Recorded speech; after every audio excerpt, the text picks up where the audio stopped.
Hi, Megan. This is Sean. Of course, you know that because you followed my email link here.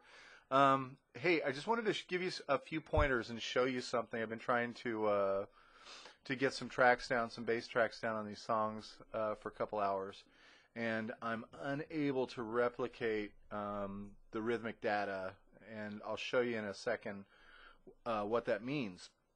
And you hope you don't think I'm being overly critical or anything. I think this is a great learning experience for both of us. And so I just wanted to kind of point out a couple things in a video format so you can see exactly what I'm looking at and what it sounds like to me and why I'm not able to replicate it. So I pulled up the, you look here, this is Reaper, and I pulled up break here, and I've been working with break. And you'll notice each one of these rhythms here, this is the rhythms of your guitar, the strike. The strike is right here, and then the sound. This is how sound waves work with guitar, or at least with rhythm guitar. With electric guitar, you rarely hear the strike, so the sound will be simultaneous.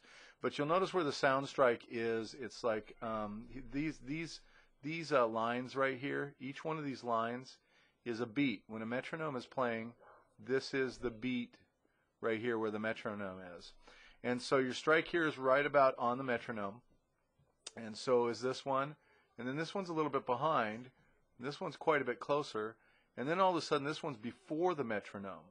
And you'll notice, if you look through the entire song, you'll notice that it shifts back and forth. So you're way ahead of the metronome, you're closer to it there, now you're behind it again, now you're in front of it again, in front of it again. And so this is what I was talking about when I said, when I talked about the difficulty of getting used to playing with a metronome, is really getting that beat consistent through the entire song. It's very difficult. It takes a lot of practice.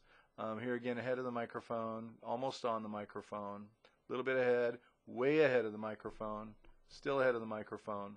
So I'm going to stop there, back on the microphone there. I'll start right there and just say that this is a reason I tried to lay down some bass tracks a few times, and I can't get, sounds really sloppy because I can't get my bass track to match the rhythm of your guitar because it goes in and out of the beat.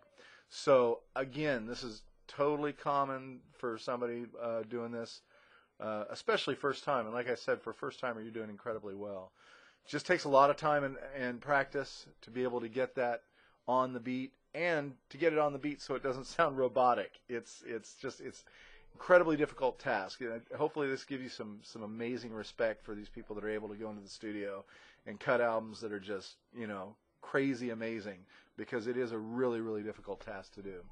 So anyway, I hope you take this in the spirit in which it's offered, that this is, again, a good learning experience for both of us.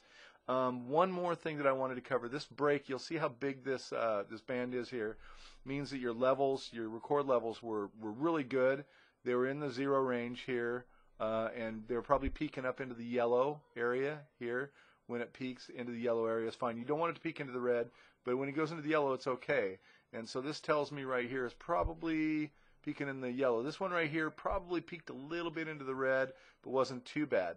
But let me close this project. No, I'm not going to save. And let me open break. Or no, let me open, sorry, that was break. Let me open pieces, because I'd worked on pieces for a while. And you'll notice how small the pattern is on pieces. Your guitar was recording way down in here, and I had a hard time, even with my levels, replicating that to where I could hear it. So here's the bass part. I tried to get it low enough, but it's just because of the way it's recorded. I have to try and replicate this small pattern, which means I need to be down in these ranges. And on my setup, I can't even hear my bass if I do that, because I can't turn up my bass loud enough to be able to hear it. So on pieces, it's also behind and ahead of the beat, but it's also it's the recording level is way too low. Again, you want the recording level to be consistently at 0 and a little bit above, peeking into the yellow, a little bit orange. Don't want it to go too far into the red, because that's when you start getting clipping of your sound. So I just want to leave you with that, and also here's a little trick. See how big this is? You can grab the edge of this and pull it. I didn't know if you knew that. And the further you pull it, the more of the song that is in your track, so you can look at the whole track. Now your beats get really, really small here, so it depends on how you want it. But you can do that, or you can put it in the track, and if you have a trackball, you can raise it and lower it. But it's best just to, like that, pull like that.